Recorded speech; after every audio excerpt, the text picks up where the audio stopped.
RP X, RP Peep, RP Mac. You ain't having no relax, this shit got me tearing up.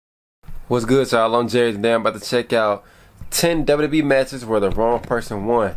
They can either be creatively, WWE decided to go with the person who really wasn't popular with the fans, such as getting over with the fans, such as far as like winning, as far as like having them lose in a match that they supposed to win to kind of elevate them, or the referee could like in a they could have like a miscommunication with the pin situation, and the ref could accidentally count the 3 count, and just everything else that happened in WWE. So and I know Wrestlemania about to further explain it, so I'm gonna let him talk, and let's hop into the video.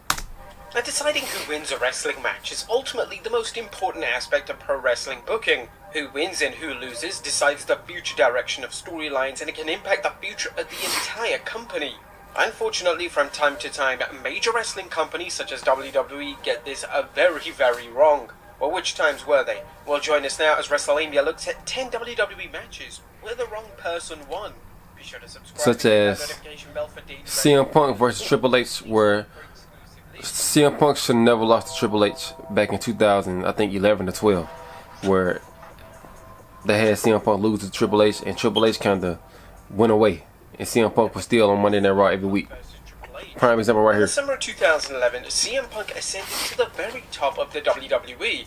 Following his acclaimed pipe bomb promo, Punk had received widespread attention, and as a result, he was the most popular star in WWE at the time. Should never lost. Following his WWE title loss at the hands of Alberto Del Rio at SummerSlam, they decided to book Punk in a match against Triple H at the Night of Champions pay-per-view. This was a strange match to book because both men were babyfaces, and it was unclear who the audience was going to root for. Fans had presumed that Punk would win as he was a very much younger star, and Triple H didn't need the victory after all. But for whatever reason, Triple H being Triple H, this didn't happen.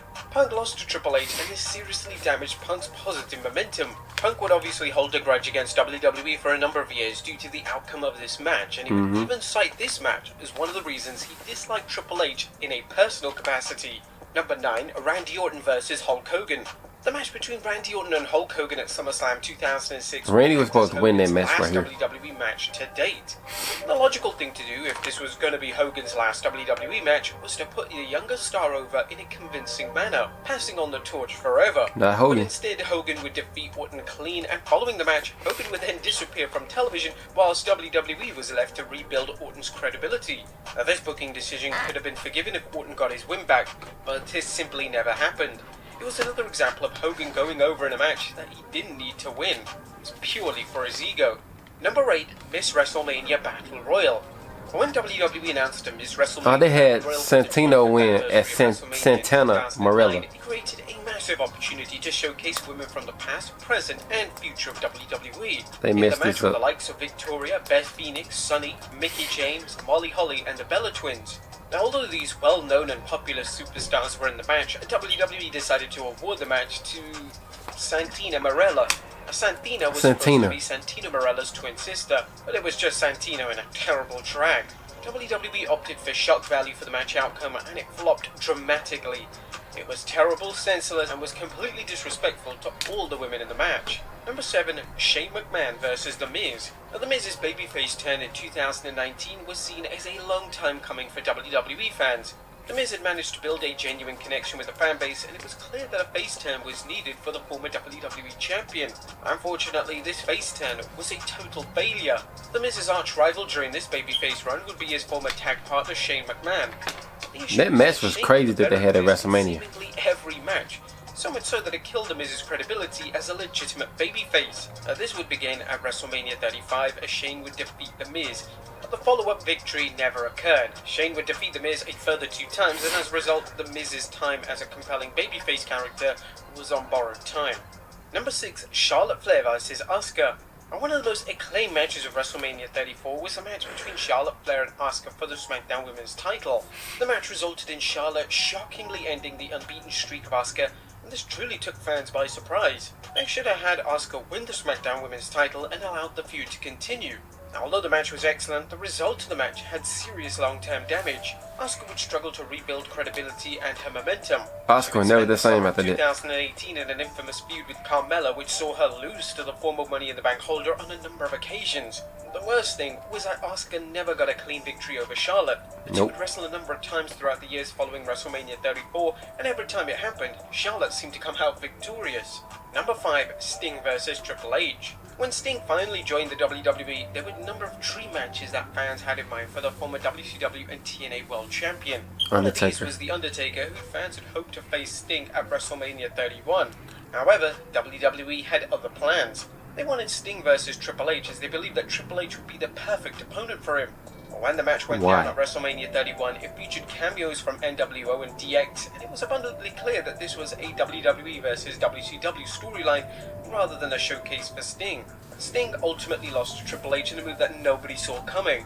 Fans were under the impression, as this was Sting's first ever WWE I thought Sting was gonna win. He would be victorious, but Vince McMahon insisted that Triple H would be the winner of the match. Big ass bruise on his 6 years thigh. after the match took place, fans still question why this happened. Some fans believe that Vince, who didn't want to let Sting, who was an established WCW talent, defeat one of the WWE's biggest stars, and if this is indeed the case, it's rather short-sighted of the WWE chairman.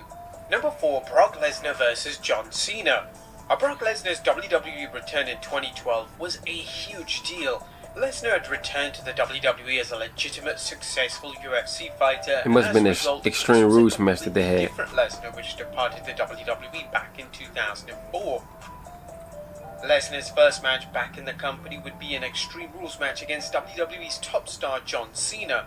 And for seemingly no reason, they decided to have Cena win the match up against Lesnar. This was a terrible move on behalf of WWE, and it managed to make Lesnar extremely weak as a result. To make things worse, Cena in later months would claim that 2012 was the worst year of his career, even though he had defeated Lesnar in the main event of a pay-per-view. It was truly terrible booking on behalf of WWE. Number 3, the Nexus vs Team WWE. Now, the Nexus storyline dominated WWE programming in 2010. The group consisted of 7 WWE rookies who were attempting to take over the WWE. The storyline would culminate at the SummerSlam pay-per-view, where WWE booked the Nexus to take on 7 top WWE superstars.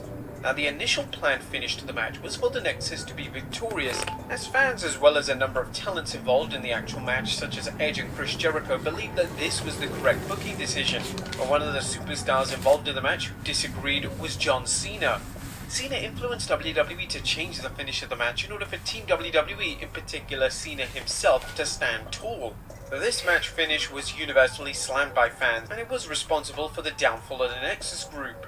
Though Cena in recent years has been rather public in the fact that this was the wrong decision and that the Nexus should have indeed won the match. Number 2, Triple H vs Booker T. One of the top matches on the WrestleMania 19 match card was Triple H defending Booker the T world title had against the momentum Booker T. that year. The storyline going into the match was rather controversial and had some rather inappropriate racial undertones involved. Due to the nature of the storyline, Booker T should have without a doubt won the match in a feel-good moment.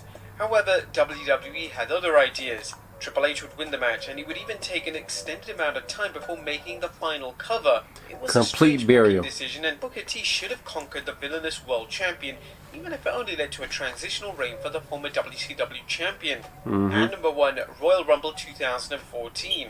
The 2014 Royal Rumble match is considered by many to be one of the worst Rumble matches. This is one Batista won, didn't it? The reason for this was going into the They match, wanted Roman to there was a win. strong They desire let from the Batista go with the WWE win. audience to see fan favorite Daniel Bryan win the match and headline WrestleMania. Yeah. However, WWE wanted they gave it to returning Batista. to win the match, something fans didn't want. Throughout the 2014 They wanted Royal Batista Rumble to match win. itself, fans anticipated Bryan coming out, but when it got to number 30 and Bryan hadn't appeared, fans completely turned on it. The Rumble match They even turned booed into Rey a Mysterio. disaster, and superstars such as Rey Mysterio, who were traditionally beloved, were heavily booed. Batista winning the match received unanimous backlash from both fans in attendance as well as fans and legends watching at home. The fallout from Batista's victory was so severe that they were forced to change their WrestleMania plans. This, combined with the departure of CM Punk, finally led to Bryan being added into the WrestleMania 30 main event, the match that he should have been already a part of. But there you have it, folks. 10 WWE matches where the wrong person won. Be sure to leave your comments down below, and I'll see you next time with some more wrestling content. Alright, y'all, another great video, man. Comment down below what y'all thought of the video, and I'll see y'all next time. Peace.